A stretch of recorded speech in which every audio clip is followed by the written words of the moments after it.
आज आपण बनवूया रक्षाबंधन स्पेशल हलवाई स्टाईल काला जामुन। असे कोणते जिन्नस कोणते पदार्थ आहेत जे की हलवाई काला जामुन मध्ये वापरतात आणि त्यांची मिठाई इतकी परफेक्ट आणि नो फेल होते। काला जामुन बनवण्यासाठी हलवाईचे सगळे सिक्रेट आणि छोटे छोटे टिप्स या व्हिडिओ मध्ये सगळे एकदम डिटेल माहिती सांगितली आहे। यासाठी व्हिडिओ शेवटपर्यंत नक्की पहा। चला तर आपण पाहूया हलवाई काला जामुनच्या पाक मध्ये कोणते जिन्नस कोणते पदार्थ टाकतात। A1 स्वप्नास किचन मध्ये सर्वांचे मनापासून स्वागत। व्हिडिओ आवडला तर प्लीज चॅनलला सबस्क्राइब आणि लाईक नक्की करा।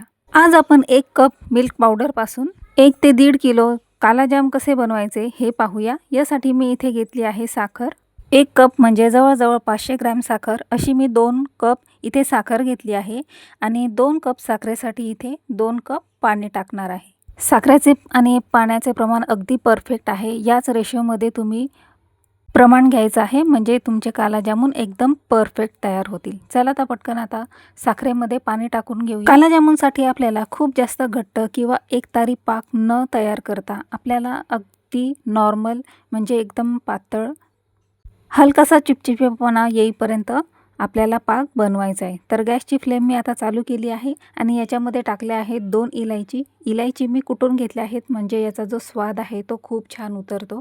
तर हे होते हलवाईचे पहिले सिक्रेट आणि हलवाईचे दुसरे सिक्रेट आपण पाहूया। यासाठी मी प्रीमियम क्वालिटीचे केशर घेतले आहे। याने आपल्या काला जामुनला खूप छान स्वाद आणि सुगंध तर येईलच पण रंगही खूप सुंदर येईल। तर काही केशरच्या पाकळ्या मी इथे पाकामध्ये टाकून घेतल्या आणि हलवाईचे पाकाचे तिसरे सिक्रेट ते म्हणजे गुलाबजल किंवा याऐवजी तुम्ही केवडा एसेन्स टाकू शकता। गुलाबजल किंवा गुलाब एसेन्स तुम्ही यामध्ये टाकू शकता। तर जवळजवळ 10 ते 12 थेंब मी इथे गुलाबजलचे टाकून घेतलेत। आपण मार्केटमधले काला जामुन जेव्हा खातो तेव्हा हलकासा त्याला गुलाबाचा स्वाद असतो तो यामुळेच येतो। आता आपण पाहूया चौथे सिक्रेट ते म्हणजे आहे लिंबाचा रस। तर लिंबाचा रस पण आपल्याला यामध्ये नक्की घालायचा आहे। याने काय होईल ना की गोडाच्या पदार्थामध्ये साखर जेव्हा म्हणजे साखरेचा पाक बनवला जातो तर तेव्हा त्यामध्ये काही क्रिस्टल्स जमा होतात।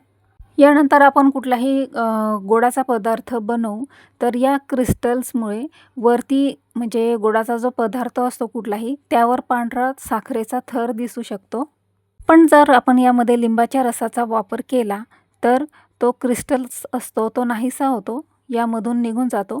त्यामुळे आपल्याला यामध्ये लिंबाचा रस नक्की टाकायचा आहे। तर पाकाला आता छान उकळी आले आहे आणि जवळजवळ 5 मिनिटासाठी सर्व जिन्नस टाकून मी पाक उकळून घेतलाय। आता यात मी टाकणार आहे चिमूटभर मीठ। कुठल्याही गोडाच्या पदार्थामध्ये जर चिमूटभर मीठ घातले तर त्याची चव आणखीनच वाढते। आता पाकाला छान घट्टसरपणा दाटसरपणा आला आहे।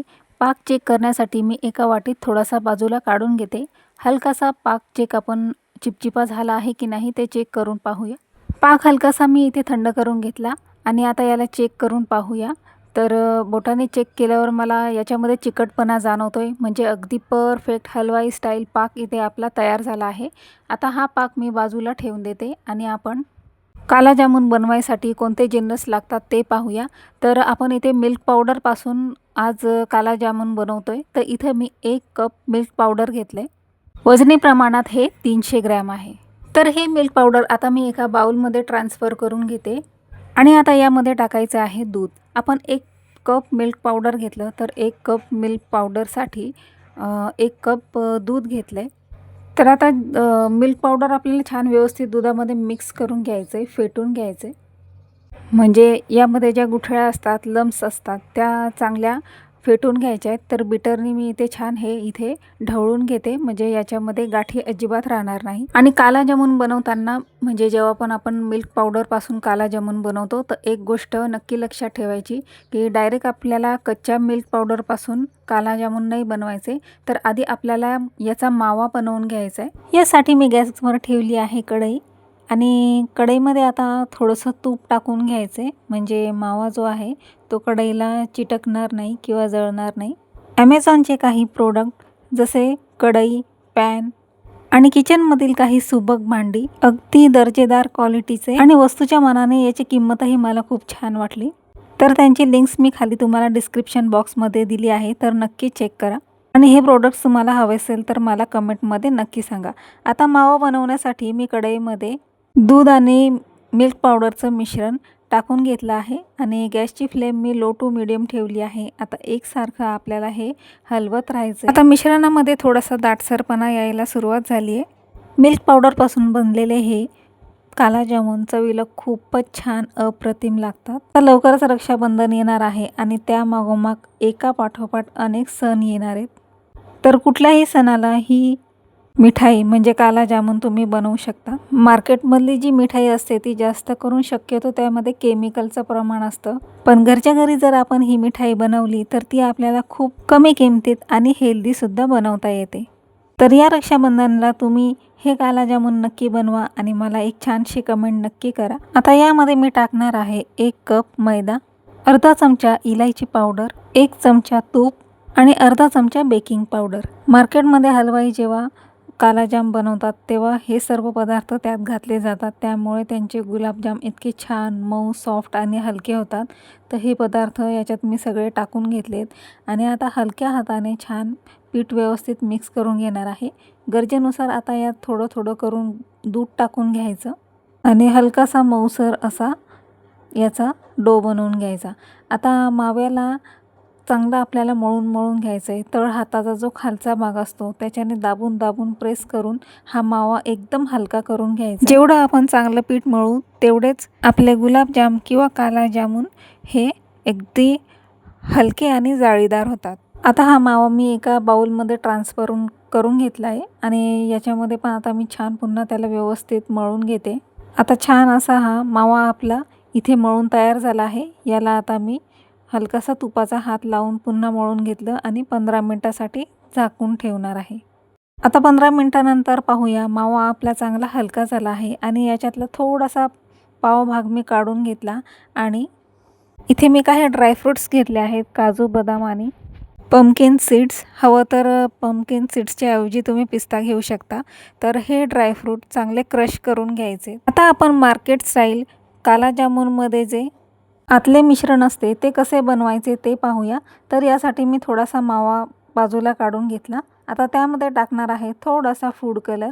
इथे मी ऑरेंज कलरचा फूड कलर घेतलाय आणि आता यामध्ये टाकणार आहे आपण क्रश केलेले ड्रायफ्रूट्स। आता हे सर्व जिन्नस व्यवस्थित मिक्स करून याची फिलिंग आपल्याला बनवून घ्यायची आहे, जी की काला जामुनच्या आत टाकली जाते। तर यासाठी हे सर्व जिन्नस व्यवस्थित मिक्स करून मी चांगले मळून घेतले। ड्रायफ्रूटने बनवलेली ही फिलिंग चवीला एकदम अप्रतिम लागते। आतापर्यंत तुम्ही हा व्हिडिओ पाहिला असेल आणि ही रेसिपी जर तुम्हाला आवडली असेल तर पटकन एक लाईक करा आणि जास्तीत जास्त लोकांमध्ये हा व्हिडिओ शेअर करा। व्हॉट्सअप, इंस्टाग्राम किंवा फेसबुकवर तुम्ही ही रेसिपी शेअर करू शकता। खाली डिस्क्रिप्शन बॉक्समध्ये मी दुसऱ्या व्हिडिओच्या पण लिंक्स दिलेल्या आहेत, तर त्या पण तुम्ही नक्की चेक करा आणि आवडल्यास चॅनलला सबस्क्राईब करायला विसरू नका।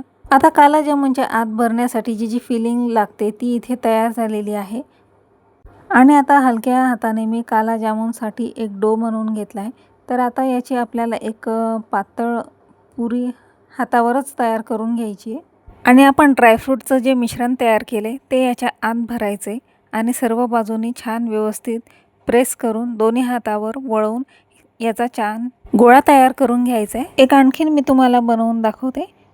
व्हिडिओमध्ये दाखवल्याप्रमाणे सगळे गोळे आपल्याला इथे तयार करून घ्यायचे। हलकासा तुपाचा हात घेतला की अगदी पटापट होतात आणि याला क्रॅकर्स पण जात नाही। अगदी हलक्या हाताने हे वळवून घ्यायचे म्हणजे छान हलके आणि मऊ होतात। गुलाबजामुन आणि काला जामुन यामध्ये फरक हा आहे की हे आकाराने थोडे मोठे असतात आणि गुलाबजामुनचा रंग थोडासा हलकासा ब्राऊन असतो तर याचा डार्क कलर असतो। काला जामुन हे थोडे गडद रंगाचे, काळपट रंगाचे असतात। तर तुम्ही पाहू शकता किती छान मस्त आपले काला जामुन इथे तयार झाले आहे। एक मी आणखीन बनवून दाखवते। छान अशी पटकन याच्यामध्ये फिलिंग भरून हातावर हलक्या हाताने वळवून घ्यायचं। आता अशाच प्रकारे सगळे गोळे मी तयार करून घेणार आहे। ड्रायफ्रूटची जी फिलिंग आपण बनवली आहे तर त्याचे सगळे गोळे मी आधी तयार करून ठेवले एका बाजूला आणि माव्याचेही सगळे गोळे छान एकसारखे तयार करून घेतले। आता काला जामसाठी लागणारे सगळे माव्याचे गोळे मी इथे तयार करून घेतले आणि गॅसवर ठेवली आहे कढई। तेल मध्यम फ्लेमवर तेल तापवून घेतले आणि आता त्याच्यात एक एक करून मी सगळे काला जामुन त्याच्यामध्ये टाकून घेते आणि किती सुंदर दिसत आहेत हे पाहिल्याबरोबर तोंडाला पाणी सुटते। आता हे कमी आचेवरच मी तळून घेणार आहे म्हणजे ते जळणार नाही आणि आतपर्यंत छान शिजतील। काला जामुन हे आपल्याला याचा कलर आपल्याला एकदम डार्क रंगामध्ये याला फ्राय करून घ्यायचं आहे. म्हणजे ते जळाले नाही पाहिजे, पण त्याचा जो वरचा रंग आहे तो पूर्ण डार्क ब्राऊन, डार्क चॉकलेटी झाला पाहिजे. आणि हळूहळू आता याचा रंग बदलला आहे आणि तुम्ही पाहतच असाल किती छान मस्त ब्राऊन काळपट असा कलर या काला जामला आता आला आहे. आणखीन एकाधिक मिनटं याला मी पूर्णपणे छान फ्राय करून घेतले आणि सुंदर असे काला जामुन इथे तयार झालेत. आणि साईडला आपण पाक तयारच करून ठेवला होता, तर लगेचच या पाकात मी हे काला जामुन टाकून घेतले. सगळे काला जाम तळून झाल्यानंतर मी हे पाकामध्ये जवळजवळ 4 तासासाठी भिजत ठेवणार आहे. म्हणजे आपले काला जाम एकदम छान रसरशीत गोड असे तयार होतील. परफेक्ट हलवाई स्टाईल काला जामुन बनवायचे सगळ्या सिक्रेट टिप्स मी तुम्हाला सांगितली आहे.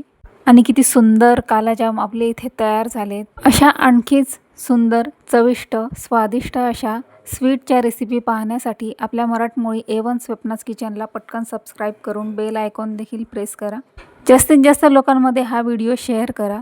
लवकरच रक्षाबंधन आणि इतर सणांना सुरुवात होणार आहे, तर ही रेसिपी तुमच्यासाठी खूप युजफुल ठरणार आहे. हे छान छान रेसिपीज पाहण्यासाठी पटकन चॅनलला सबस्क्राईब करा.